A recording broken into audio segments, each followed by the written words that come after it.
Alright, so OnePlus launched their new Nord 2T in India recently, and I was really excited originally when they announced the phone because the Nord 2 from last year wasn't actually a bad phone. It wasn't a terrible device, but it had some bad hype surrounding it because a bunch of Nord 2s blew up consecutively and it gave the phone a bad reputation, and things didn't really go that well for OnePlus. And just like in the past, whenever OnePlus has launched a T upgrade of any of their phones, it's usually a big change in terms of the cameras, the display, the specifications, or the battery life, or a combination of all of these things. So I was really expecting a lot from the Nord 2T, and I actually did get to try it and use it for a while, and I have my thoughts. So in this video, we're going to be unboxing the Nord 2T in both the Jade Fog as well as the Grey Shadow, both the colors. So I'll give you guys a color comparison. We'll talk about what's new, what's changed, all the good features. I'll give you guys the camera samples and my honest opinion, my full verdict on the Nord 2T. Is it worth it? Should you buy it? So with that being said, like this video, get subscribed to Tech Droids, and hit the notification bell so you don't miss out on future uploads like this. But with that being said, let's get started.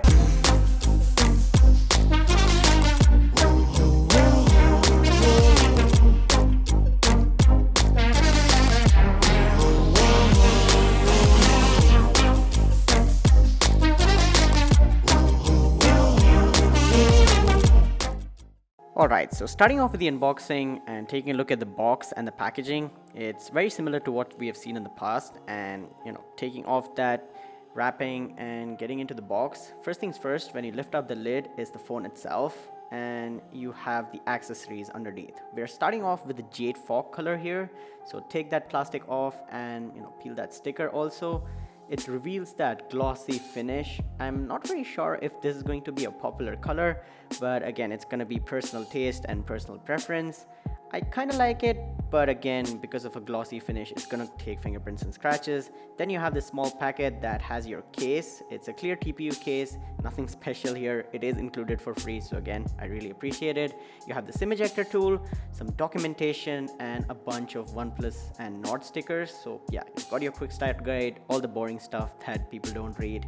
And that's pretty much the unboxing experience in my opinion. You also have the SuperVOOC charger, 80 watts. It's big, it's bulky, but it is going to charge your phone really quickly. So that's that. And you also have the USB Type-C to Type-A cable here. And moving on to the other box, the accessories and everything else remains the same, just the color changes. So this is the Grey Shadow color, and it's got this texture soft touch finish on the back with that greeny look. It's going to be more grippy and it's going to take less fingerprints. We'll do a detailed color comparison later on in the video, but with the unboxing out of the way, let's talk about the OnePlus Nord 2T itself.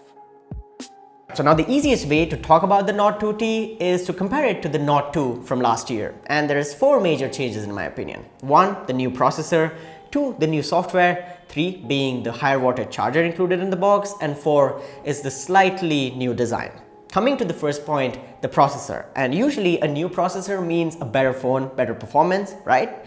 But when you actually look at the Nord 2T's Dimensity 1300 and the Nord 2's Dimensity 1200, they're basically the same CPUs. Same clock speeds, same cores, same everything, minus the new HyperEngine 5.0 technology in the Nord 2T. And there was the HyperEngine 3.0 technology in the Nord 2. And this HyperEngine, tech is meant to improve gaming performance. And trust me, it's not that big of a deal. It's not that big of a change to just make a whole new CPU out of it. So the Dimensity 1300 is basically the same CPU from last year, and it's proven in the benchmark scores as well as in real life performance. And a point to note is that the Dimensity 1300 throttles a lot. You might see the reviews out there, and it does. It does not heat that much, but to keep the temperatures down, OnePlus has also, underclocked the CPU a little bit, and it's throttling at slightly higher temperatures. So that's that. The performance IRL is basically the same. I'm not saying the performance is bad. The rest of the specs on this Nord 2T are pretty decent. So 8 or 12 gigabytes of RAM, 128 or 256 gigabytes of storage, 4500 mAh battery, and fast charging via USB Type-C. The performance is good. It can game and do all your normal tasks, but it's not different from the Nord 2 from last year. Now talking about the second big change, that is the software. You get OS 12 on top of Android 12, and OnePlus does say that they'll give you 2 years of major Android updates and 3 years of security patches, which is good. And this is the latest software basically. So OS 12 is cleaned out, it's snappy, it does good multitasking and RAM management, it does not have a lot of bloatware. And Android 12, as it comes with some of the new features, The software, in my opinion, is actually a good change, but you might get that update on an older OnePlus phone as well, if you have the Nord 2 maybe. So the Oxygen OS 12, even though it's a big change and you get it out of the box, it might not be that big of an upgrade, again, because you can get Android 12 on slightly older phones as well. Now, talking about the third big change, that being the higher wattage charger included in the box. So the Nord 2 last year came with a 67 watt charger. The Nord 2T comes with an 80 watt Super Whoop charger. Now, the charging times and speeds aren't that different in real life. The 67 watt Nord 2 went from 0 to 100 in about 35 minutes, and the 80 watt Super Whoop Nord 2T goes from 0 to 100 in about 29 minutes. There is a difference, but is 6 minutes that big of a difference to shell out that extra money? Depends on you. Do you want to save that 6 minutes? Again, up to you. It is a change, but is it big of a change to actually recommend the Nord 2T over, some of the other phones in the market? Now let's talk about what this phone doesn't have. It does not have a headphone jack, it does not have a micro SD card, nor does it have an IP rating. So those are the things that you need to know before you actually think about getting this phone. And the slightly new design, again, that is going to be personal preference. It looks good to me. There's two colors this time around, Jade Fog and Gray Shadow. I like both of them. Personally, I'm leaning more towards the Gray Shadow color. And the color comparison for you guys is that the Jade Fog is this glossy finish, so it's going to attract scratches and fingerprints, so you might want to use the case.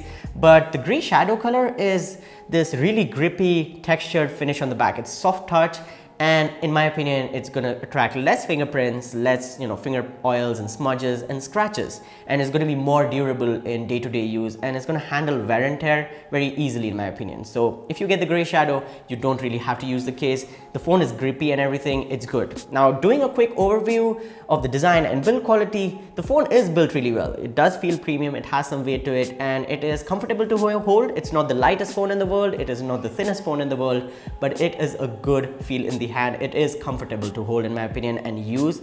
So again, the OnePlus Nord 2T has that alert slider, has the volume rockers and the power button and the USB Type-C and also stereo speakers. So all the basic stuff you come to expect is there. So don't worry about that.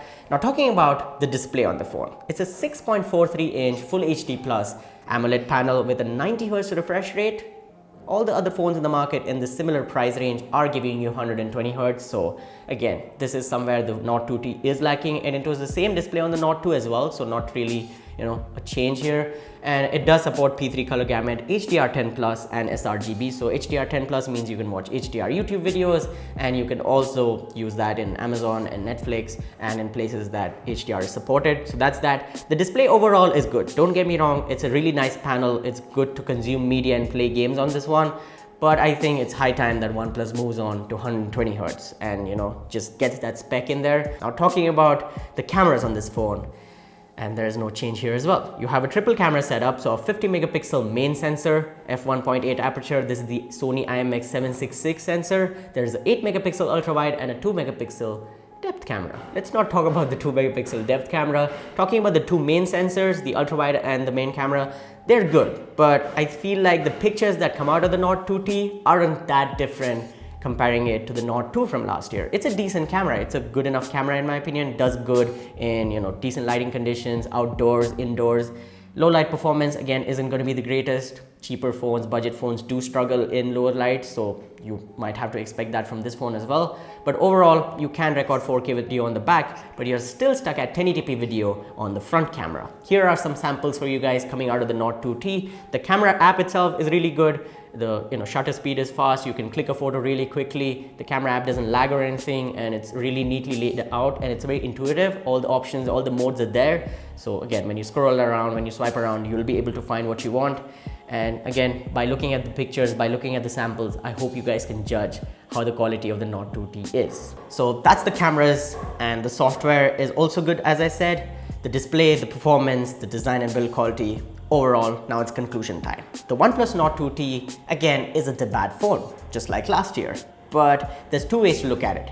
If you don't already own a OnePlus Nord 2 or any of the Nords that were released this year, the Nord CE2, the CE2 Lite, you can actually consider the Nord 2T. It's not going to blow up. That's why OnePlus has released basically the same phone from last year with slight changes and a new name. It's still the Nord 2, but without the whole blowing up issue. So it's the Nord 2T, just to get the bad hype off.